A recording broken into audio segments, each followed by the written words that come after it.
Jeremy and the Sleagur by Will Reed. Chapter 12. Cinderella the Mighty. "You're here!" Helena gave Jeremy a tight hug, avoiding catching one of her many shiny buttons in his tatty torn dress. Helena beamed at Jeremy. "What changed your mind?" she asked.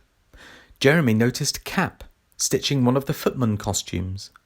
The costumier felt the attention, glancing up from his work, and winked, a safety pin held in his mouth. "It's been my dream to do this my whole life. I guess I just needed reminding." "Come on, let's go and check out the audience," Helena said, grabbing Jeremy by the arm. The murmur of the crowd could be heard long before they got to the wings of the stage and peeked through. It looked like a full house. Jeremy noticed Mum and Dad making their way to their seats right at the front. Butterflies fluttered in Jeremy's tummy. Dad had seen him in the rag dress. What would he say after seeing the ball dress? He wasn't going to let stage nerves stop him now.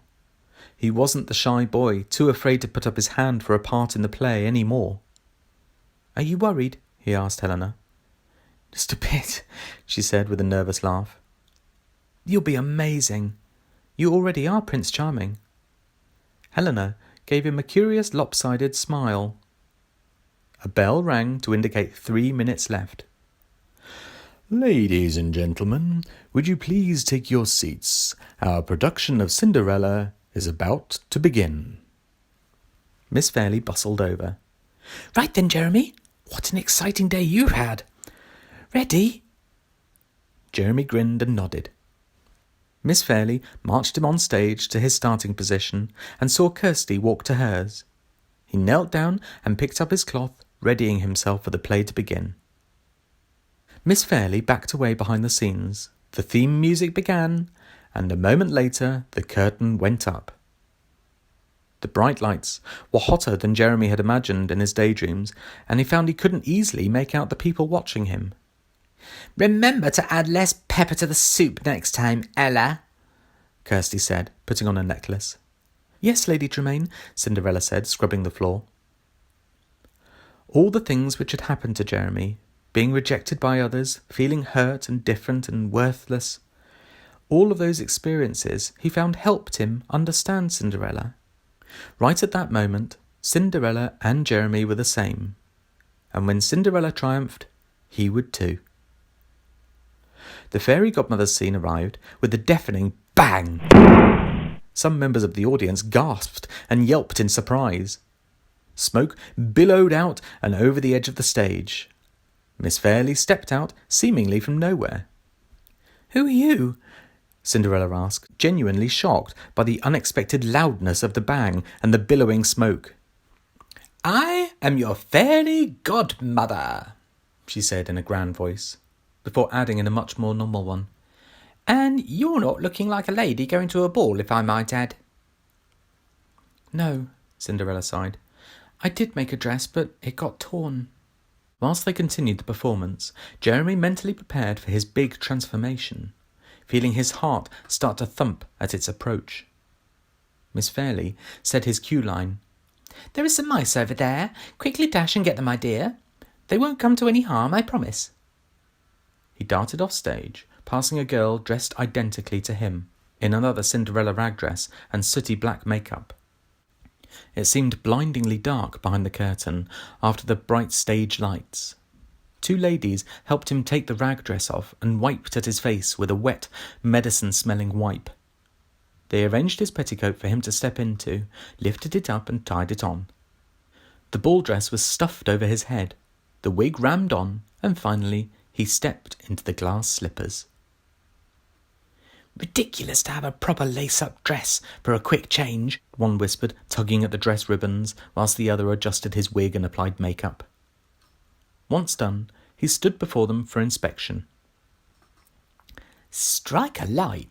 He looks blooming beautiful. Just in time too, your entrance is coming up." They were right. The other Cinderella got into position next to the curtain.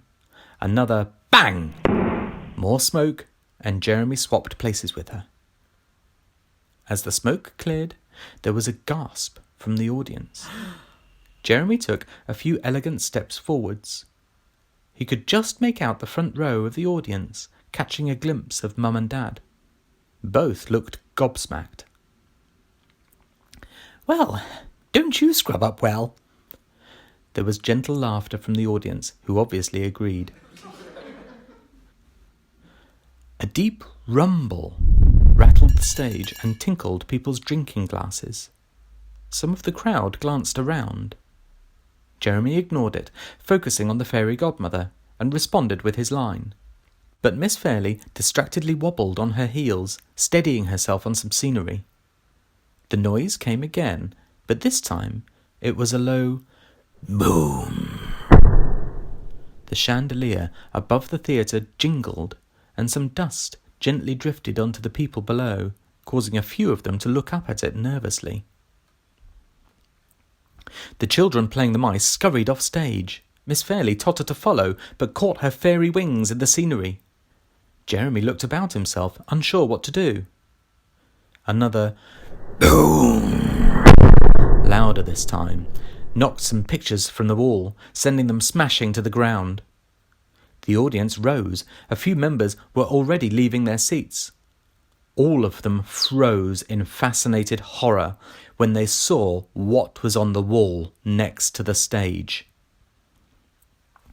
Slime was pouring down it like a slow-motion waterfall. It tumbled and plopped to the floor. Near the roof, a sickening face was oozing into the theatre. A face Jeremy recognised. The enormous Sleagur seeped through, first its head, then an arm, until finally its whole body towered over the stage. Its expression was like nothing Jeremy had ever seen. Pure, livid hatred.